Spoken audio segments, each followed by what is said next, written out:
Hello everyone, I am Ganesh sir. Welcome to my channel.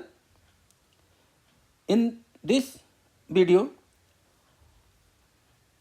we will learn what is direct and inverse proportions. This is the introduction video of direct and inverse proportions, chapter 12 of class 8th mathematics. इस chapter में हमें direct and inverse proportions के related questions solve करने होंगे। तो इससे पहले हम डायरेक्ट और इनवर्स प्रोपोर्शंस क्या हैं इनके बारे में डिटेल्स में हम स्टडी करेंगे। तो देखते हैं कि डायरेक्ट प्रोपोर्शंस क्या है और इनवर्स प्रोपोर्शंस क्या है। अब जहाँ पे मैं सबसे पहले डायरेक्ट प्रोपोर्शंस की बात करता हूँ। सपोज हमारे पास एक पेन है और उसकी कास्ट है ₹5। तो मैं जहाँ पे लिख लेता हूँ नंबर ऑफ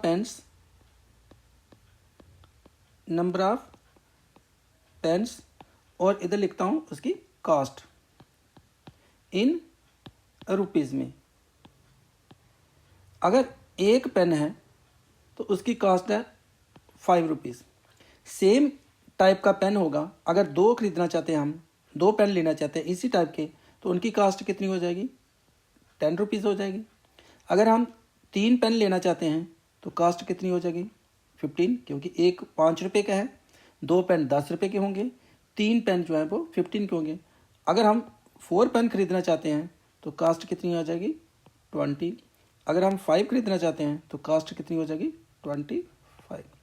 अब इसमें से हम यहाँ पे देखें तो एक पेन अगर 5 का आ रहा है, 2 पेन 10 के, 3 15 के, 4 20 के और 5 ₹25 के। तो जैसे हमने यहाँ पे जो क्वांटिटी है, इसको क्वांटिटी को हम क्या कर रहे हैं? इंक्रीज़ कर रहे हैं। इधर से इंक्रीज़ हो रही है तो दूसरी क्वांटिटी भी क्या रही है? इंक्रीज़ कर रही है। यहाँ पे मैं इसको रख लेता हूँ, अगर सपोज मैं यहाँ पे x रख लेता हूँ, इस नंबर ऑफ पेन्स को x से डिनोट करते हैं हम, और जो कॉस्ट है उसको y से डिनोट करते हैं। ये क्वांटिटी इंक्रीज कर रही है, 1 से 2 हुई, तो जहाँ पे जो क्वांटिटी y है वो भी क्या कर रही है? 5 से 10 होगी, मीन्स इंक्रीज होगी। 2 के बाद 3 हुआ, जैसे क्वांटिटी इंक्रीज हुई तो 10 के बाद 15, ये भी इंक्रीज हो गई। 3 के बाद अगर हमने 4 किया, क्वांटिटी को बढ़ाया, तो जहाँ पे भी जो क्वांटिटी y है वो भी क्या होगी? इंक्रीज होगी। तो इसका मीनिंग ये हुआ कि जैसे जैसे क्वांटिटी बढ़ती जा रही है, एक क्वांटिटी बढ़ रही है तो दूसरी क्वांटिटी भी बढ़ती जा रही है, मीन्स इंक्रीज होती जा रही है। तो यहाँ से हमारे पास आ गया कि ये इंक्रीज हुई क्वांटिटी, अगर ये इंक्रीज हुई तो ये क्वांटिटी भी क्या होगी? इंक्रीज होगी। अगर ये क्वांटिटी डिक्रीज होती है, जैसे 5 से 4 आते हैं, इस क्वांटिटी को अगर हम डिक्रीज करते हैं तो ये भी क्वांटिटी क्या हो जाएगी? डिक्रीज हो जाएगी। यहाँ पे अगर हमने 5 पेन्स 25 के लिए हैं, अगर 4 लेना चाहते हैं तो हमें कम पैसे देने होंगे, कम रुपीज़ में ख़रीदना है। 5 अगर 25 के आ रहे हैं तो 4 कितने के आ जाएंगे? 20 के आएंगे। अगर और कम कर लेते हैं तो 3 पेन कितने के आएंगे? 15 के। तो अगर हमने क्वांटिटी को डिक्रीज़ किया तो दूसरी क्वांटिटी भी क्या कर रही है? डिक्रीज़ कर रही है। तो इसका यहाँ पे ये मीनिंग हो गया कि जो x और y आ रहे हैं, x का इंक्रीज़ करने से y की क्वांटिटी जो है वो भी इंक्रीज़ हो रही है। अगर x डिक्रीज़ होता है, उसकी वैल्यू जो है, x की जो क्वांटिटी की वैल्यू डिक्रीज़ होती है, तो y क्वांटिटी की है जो, उसकी भी वैल्यू डिक्रीज़ होती है। तो ये डायरेक्ट प्रोपोर्शंस में होती हैं। इसमें डायरेक्ट प्रोपोर्शंस में क्या है कि अगर हम देखें यहाँ पे जो इनकी रेशियो आ रही है x अपॉन y को देखें, जहाँ पे देखें x इसका क्या है हमारे पास? 1, और यहाँ पे क्या है? y क्या है? 5। अगर इसको देखें 1/5 हमारे पास आएगा, x अपॉन y क्या हो गया? 1/5। अगर दूसरी क्वांटिटी जो आ रही है 2x की और जो y की आ रही है 10, अगर इसका भी देखें तो x अपॉन y क्या आ जाता है यहाँ पे? अगर 1/5 आया तो 2/10 भी किसके इक्वल होगा? वो भी 1/5 के होगा। अगर हम यहाँ से देखें 3 और 15 का देखें रिलेशन, तो 3/15 जो है वो क्या आ जाएगा? 1/5 हो जाएगा, क्योंकि जहाँ से इसको कैंसिल कर रहे हैं 3 के टेबल से, 3 × 3 और 3 × 5 = 12। इसको भी हमने कैंसिल किया, 2 × 2, 2 × 5 = 10। इसको भी कैंसिल किया, 3 × 3, 3 × 5 = 15। इसी प्रकार यहाँ से हम इसको लेते हैं 4 और 10 को, 4 और 20 को लेते हैं। जब हम 4 और 20 की रेशो फाइंड करते हैं तो 4/20 करते हैं तो ये भी क्या आ जाएगा, 4 × 1 = 4 और 4 × 5 = 20, ये भी 1/5 आ गया। अगर हम इसको लेते हैं 5 और 25 की रेशो को, 5/25 की रेशो को, तो ये भी क्या आ जाएगी, 1/5। तो इससे हम क्या देख रहे हैं कि इन सब की जो रेशो आई, एक्स और वाई की जो रेशो आई, एक्स और वाई की, वो कितनी आ रही है इस वक्त, 1/5, जो सेम आई। मीन्स इसमें जो x/y की जो रेशो आ रही है वो क्या आ रही है हमारे पास, कांस्टेंट आ रही है, जिसको हम 1/5 आई इस क्वेश्चन के अंदर। तो 1/5 क्या हो गया, जो k आ गया। k मीन्स कांस्टेंट रेशो आ रही है सबकी x/y में। जो रेशो हम फाइंड कर रहे हैं इसमें कोई भी चेंजिंग नहीं आ रहा है, 1/5 सबकी 1/5 ही रेशो आई, जिसको हमने यहाँ से x को डिवाइड किया y से तो 1/5 आई, इस x को और y को डिवाइड किया 1/5 आई, इस x को और y को डिवाइड किया तब भी 1/5, इस x को y से डिवाइड किया तब भी 1/5, और इसको भी हमने जब डिवाइड किया तो रेशो जब हमारे पास 1/5 आई। तो इसका मीनिंग ये हो गया कि जो डायरेक्ट प्रोपोर्शन होगी उसके अंदर x/y जो है वो क्या होगा, कांस्टेंट होगा। तो डायरेक्ट प्रोपोर्शन में क्या आ गया हमारे पास, ये क्या थी, जो डायरेक्ट प्रोपोर्शंस के लिए हमने इसको स्टडी किया। तो डायरेक्ट प्रोपोर्शंस में क्या हो जाएगा हमारे पास, डायरेक्ट प्रोपोर्शंस में हम क्या देखेंगे कि जो रेशो है x/y की, वो क्या आ जाएगी, कांस्टेंट होगी, k के इक्वल हम इसको कर सकते हैं। तो इस प्रकार के हमें बहुत सारे क्वेश्चन इस चैप्टर के अंदर जो हमें सॉल्व करने हैं। तो सपोज़ हम जब भी क्वेश्चन को सॉल्व करेंगे इनके, तो हमें क्या देखना है कि अगर डायरेक्ट प्रोपोर्शंस के ऊपर क्वेश्चंस हैं तो हम इसको x/जो y है, जहाँ पे ये फर्स्ट वैल्यू और ये y की जो first value x/y is equal to क्या करेंगे, यहाँ पे जो नंबर होगा x का और जो y का नंबर होगा, इनको क्या कर सकते हैं, इक्वल कर सकते हैं।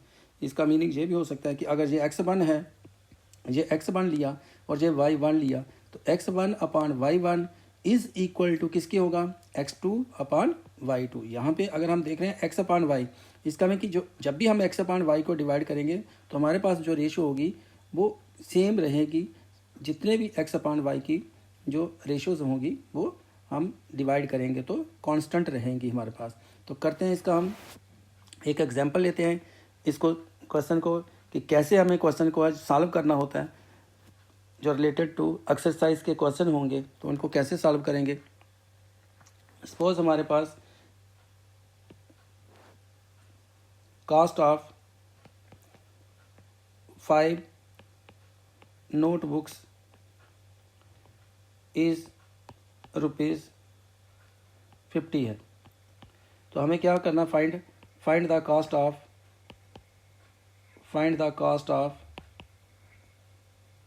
10 सच नोटबुक्स। हमें 10 सच नोटबुक्स, जो उसी प्रकार की 10 नोटबुक्स होंगे, उनकी कॉस्ट को फाइंड करना है। तो इसमें हमने जहाँ तो हम क्या करते थे, ज्योमेट्री मेथड यूज़ करते थे, लेकिन इसमें हम ज्योमेट्री मेथड यूज़ नहीं करेंगे। हम क्या करेंगे, डायरेक्ट प्रोपोर्शन से इसको सॉल्व कर सकते हैं। हमें कैसे फाइंड करना है कि जो डायरेक्ट प्रोपोर्शंस हैं, देखिए यहाँ पे जो कास्ट है, आपको यहाँ पे पता होगा कि अगर 5 नोटबुक्स 50 की हैं तो 10 नोटबुक्स आप खरीदने जाएंगे मार्केट के अंदर, तो आपको 5 अगर 50 रुपये की मिल रही हैं तो 10 से ज़्यादा में मिलेंगी। अगर इसका मीनिंग ये हुआ कि यहाँ से जो क्वांटिटी है नोटबुक्स की वो इंक्रीज़ हो रही है, तो जो उसका अमाउंट होगा, जो उसकी कॉस्ट होगी, वो क्या होनी चाहिए, इंक्रीज़ होनी चाहिए ना। तो ये आपको गेस करना है।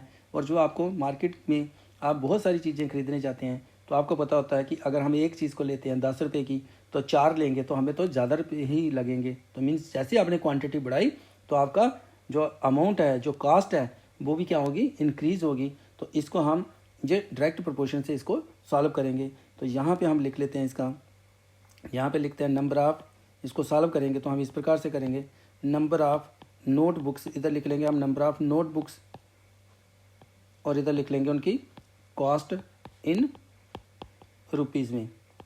तो नंबर ऑफ़ नोटबुक्स कितनी है हमें, जहाँ पे 5 नोटबुक्स हैं और जो कास्ट है वो कितनी है, 50। तो इधर लिखेंगे 5 और इधर लिख लेंगे हम 50। अब हमें कास्ट कितने नोटबुक्स की फाइंड करनी है, 10 नोटबुक्स की। तो 10 यहाँ लिख लेंगे और जो कास्ट है, कास्ट ऑफ नोटबुक्स हम लेंगे क्योंकि इस क्वांटिटी को हम एक्स कर रहे हैं और ये हम वाई कर रहे हैं, तो इधर हम कास्ट क्या कर लेते हैं, इनकी वाई कर लेते हैं कि ये कास्ट जो है, अगर 5 नोटबुक्स की कास्ट है 50 रुपीज़ और 10 नोटबुक्स की क्या कास्ट होगी, वाई। अब हमें क्या करना है, जो डायरेक्ट प्रोपोर्शन में है उसमें क्या है, एक्स अपान वाई किसके इक्वल है, के। ये क्योंकि एक्स अपान वाई जो है वो के इक्वल करना है, तो मीन्स जो 5/50 होगा, 5/50 क्योंकि ये एक्स है और ये वाई है, तो x/50 इज़ इक्वल टू किसके इक्वल रहेगा, 10/y के। ये भी x है और ये क्या है, y क्वांटिटी, तो 10/y। इस प्रकार से इन क्वेश्चन को हम क्या करेंगे, सॉल्व करेंगे। x को डिवाइड करेंगे y से इज़ इक्वल टू, फिर x को डिवाइड करेंगे y के साथ। जो डायरेक्ट क्वेश्चन होंगे, डायरेक्ट प्रपोर्शंस के क्वेश्चन होंगे, इनको इस प्रकार से सॉल्व करेंगे हम।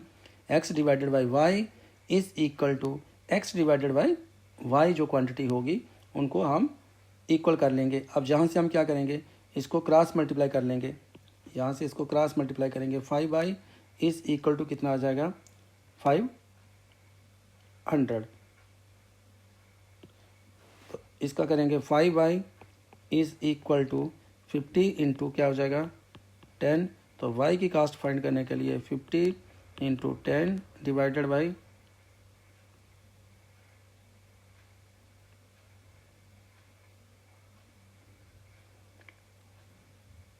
5, इसको 5 × 5 और 5 × 2 10 कट हो जाएगा, तो कितना आ जाएगा, 100। तो इसका मीनिंग क्या हुआ कि कास्ट ऑफ कितनी नोटबुक्स हैं, 10 नोटबुक्स की कास्ट कितनी आ रही है, 100 rupees. Hence the cost of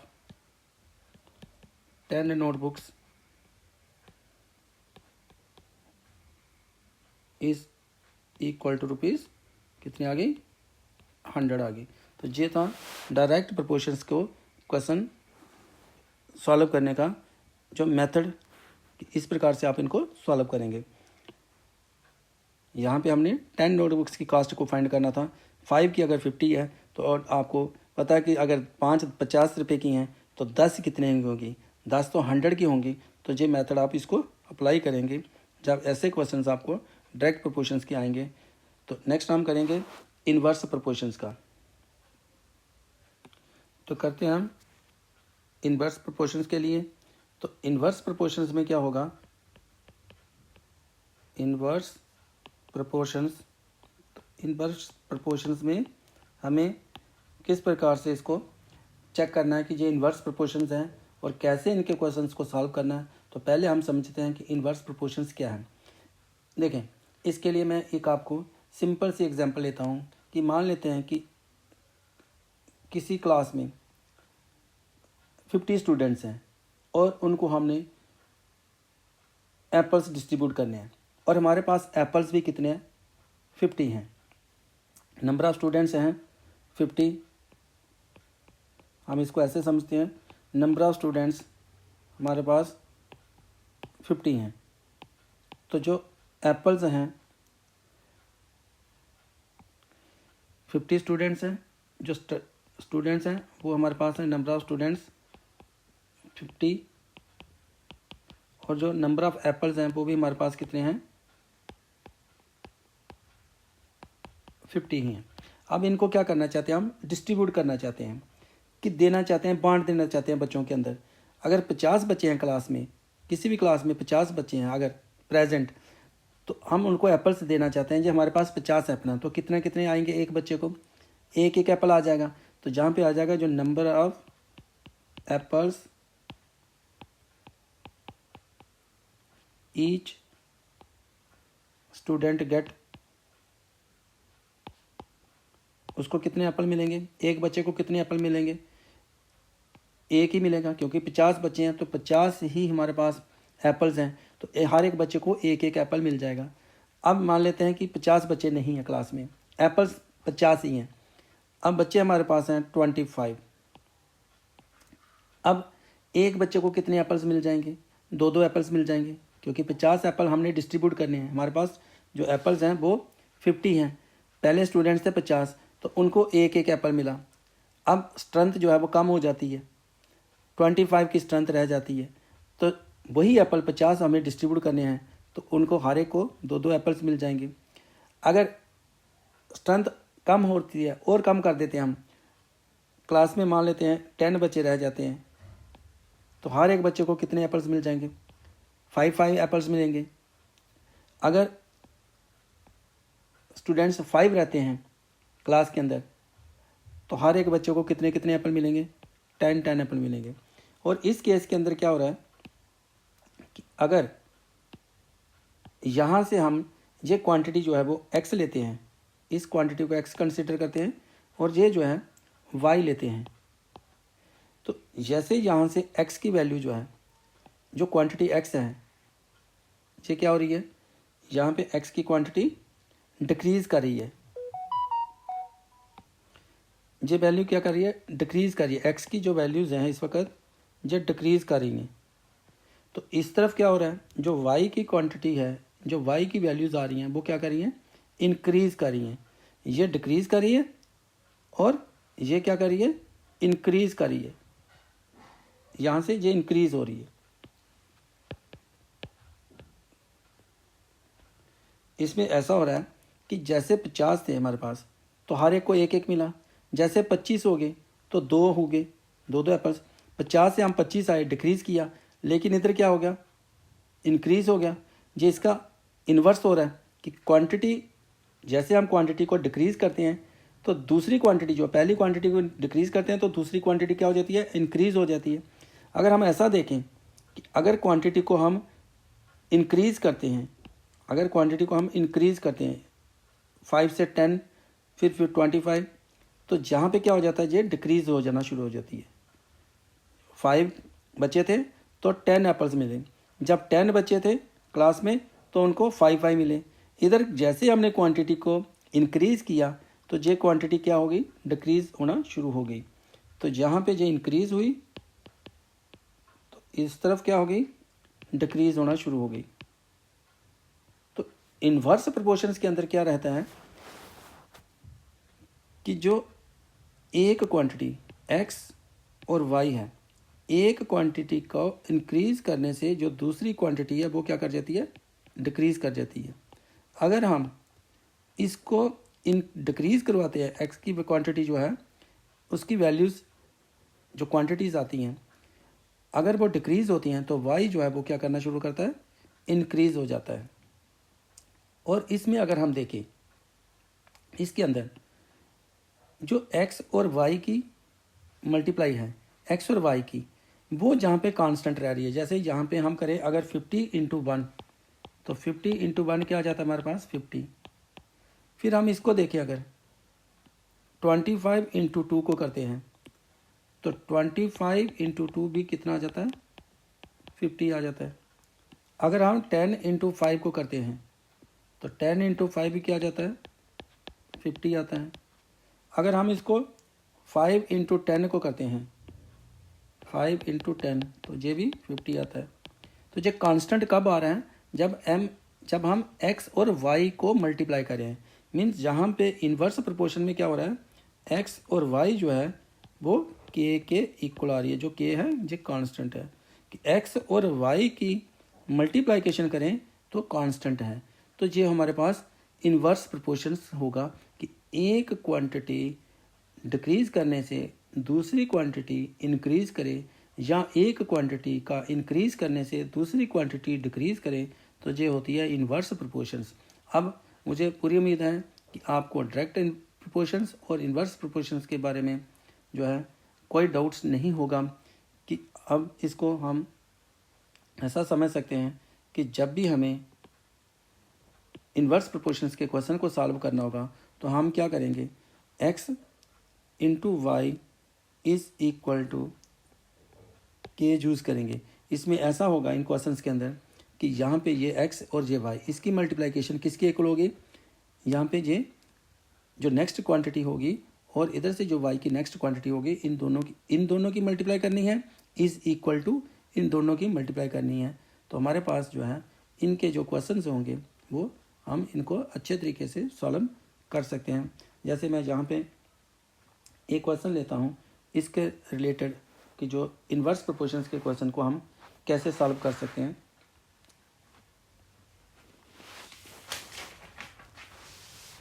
suppose हमारे पास एक कार है, जो मैं क्वेश्चन ले रहा हूँ इसके एग्जांपल्स के लिए। एक car takes 2 hours, a car takes 2 hours to reach a destination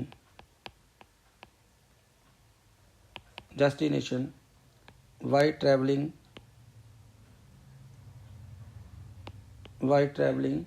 at the speed of 60 km per hour. How long will it take when the car travels at the speed of 80 km per hour? देखें इस question के अंदर पहले तो हमें ये समझना कि ये डायरेक्ट प्रोपोर्शंस का है या इन्वर्स प्रोपोर्शंस का है, क्योंकि यहाँ पे तो मैं एग्जांपल्स बता रहा हूँ कि ये इन्वर्स प्रोपोर्शंस की है। आपको पहले इसको समझना है कि ये डायरेक्ट प्रोपोर्शंस के रिलेटेड क्वेश्चन हो सकता है या इन्वर्स प्रोपोर्शंस के, क्योंकि अगर आप डायरेक्ट का क्वेश्चन होगा तो इन्वर्स का यहाँ पे फार्मूला यूज़ करेंगे तो वो गलत हो जाएगा, अगर इन्वर्स का होगा तो डायरेक्ट का फार्मूला यूज़ करेंगे तब भी गलत हो जाएगा। तो जहाँ से आपको पहले अच्छे तरीके से इसको समझना है क्वेश्चन को, फिर उसके बाद आपने जो इन्वर्स प्रोपोर्शंस के लिए रिलेशन है उसको यूज़ करना है या डायरेक्ट प्रोपोर्शंस के लिए उसको यूज़ करना है, वो क्वेश्चन से ही आपको पता चलेगा। यहाँ पे अलग से नहीं लिखा होगा। यहाँ पे समझते हैं इसको। एक car takes 2 hours to reach a destination, कोई भी डेस्टिनेशन है, आपने कोई डिस्टेंस फिक्स कर दिया कि हमें यहाँ पे पहुँचना है। While travelling at the speed of 60 kilometre per hour, अगर कार की स्पीड 60 किलोमीटर पर आवर है तो आपको 2 घंटे लग रहे हैं किसी जगह पे पहुंचने के लिए, किसी स्थान पे आपको पहुंचना है। तो अगर कार आप 60 किलोमीटर पर आवर से चला रहे हैं या कोई कार 60 किलोमीटर पर आवर से चलती है तो 2 घंटे लगते हैं। तो अब आपको पता है कि अगर स्पीड कम कर दें तो टाइम ज़्यादा लगेगा उसी स्थान पे पहुंचने के लिए। तो अगर आप स्पीड ज़्यादा कर देते हैं तो आपका टाइम क्या लगेगा, कम लगेगा। तो इससे आपको क्या समझ आ रही है कि ये अगर एक क्वांटिटी बढ़ाने से दूसरी क्या हो जाती है, कम हो जाती है। तो ये कौन सा हो गया, इन्वर्स प्रोपोर्शंस का हो गया। How long will it take, कितना टाइम लगेगा, it take when the car travels at the speed of 80 kilometre per hour. पहले 60 किलोमीटर पर आवर की स्पीड से कार चल रही है तो 2 घंटे लग रहे हैं। अगर अब 80 किलोमीटर की स्पीड से कार चलती है, 1 घंटे में उसकी जो स्पीड है 80 किलोमीटर है, तो आपको नेचुरली टाइम क्या लगेगा, कम लगेगा। ज़्यादा स्पीड होगी तो आप जल्दी पहुंचेंगे। तो ये क्या होगा, इन्वर्स प्रोपोर्शंस के रिलेटेड क्वेश्चन हो गया। तो इसको हम कैसे सॉल्व करेंगे, इसको यहाँ पे करते हैं हम, इधर लिख लेंगे हम स्पीड ऑफ कार और इधर लिख लेंगे टाइम टेकन। और स्पीड ऑफ कार जो है वो उसको, स्पीड ऑफ कार क्या है, इन किलोमीटर पर आवर में है और टाइम टेकन इन हार्स में है। इसको x क्वांटिटी मान लेते हैं और ये y। अब यहाँ पे हमारे पास क्या है, स्पीड कितनी है 60, तो टाइम कितना लग रहा है, यहाँ पे देखें पहले स्पीड है 60 किलोमीटर पर आवर और टाइम कितना लग रहा है 2 hours। अब हमें क्या फाइंड करना है, टाइम फाइंड करना है। स्पीड कितनी है नेक्स्ट 80, अगर हमने स्पीड को x कंसीडर किया, यहाँ पे हम स्पीड को क्या कर रहे हैं x क्वांटिटी कंसीडर कर रहे हैं, तो टाइम को क्या कर रहे हैं हम y क्वांटिटी। तो ये जो स्पीड होगा ये दोबारा से क्या होगी, x क्वांटिटी के अंदर ही, इस कॉलम में ही आपको रखना है इसको। आप इसका कॉलम बना सकते हैं ऐसे, इस प्रकार से आप इसको बना सकते हैं सॉल्व करने के लिए आप क्वेश्चंस को।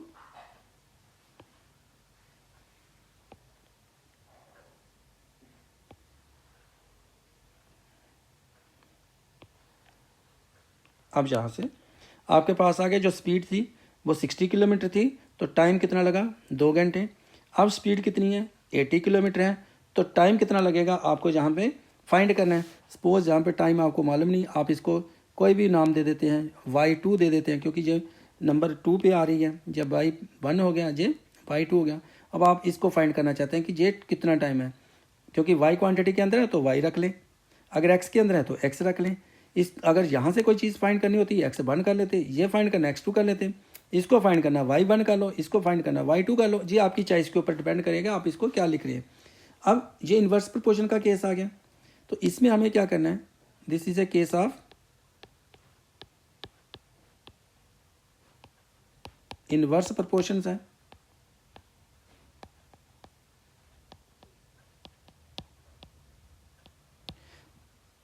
तो हमें क्या करना है, x into y, x into y जो है वो किसके इक्वल करना है, के।